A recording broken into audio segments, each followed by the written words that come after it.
దబదబా వాన పడిన రోజు ఆకాశంలో పడాల్సిన ఉరుములు పిడుగులు మా అపార్ట్మెంట్ సెల్లార్లో మొదలవుతాయి. గేటు బయట చెట్టు నీడలో ఇస్త్రీ బల్ల పెట్టుకొని పనిచేసే మా దాలమ్మ చినుకులు చూడగానే లబలబలాడుతూ ఎవరో ఒకరి సాయంతో బల్లను మోసుకొచ్చి పార్కింగ్ ప్లేస్లో ఎక్కడ జాగా కనిపిస్తే అక్కడ పెట్టేస్తుంది.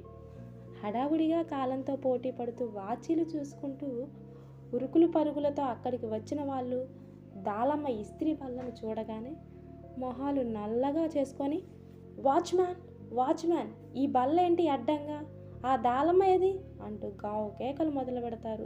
ఏమోలో గొంతుకు కూర్చొని అడ్డపొగ పీల్చుతూ అరమూత కళ్ళతో పరవశమైపోతున్న దాలమ్మకి రసభంగమై, వస్తున్నా బాబు అంటూ లగెత్తుకొస్తుంది. దాలమ్మను చూడగానే లేట్ అవ్వడం మూలంగా జరిగే నష్టాలన్నీ వాళ్ళకి 3Dలో కనిపించి కోపం నశాలానికి ఎత్తుతుంది.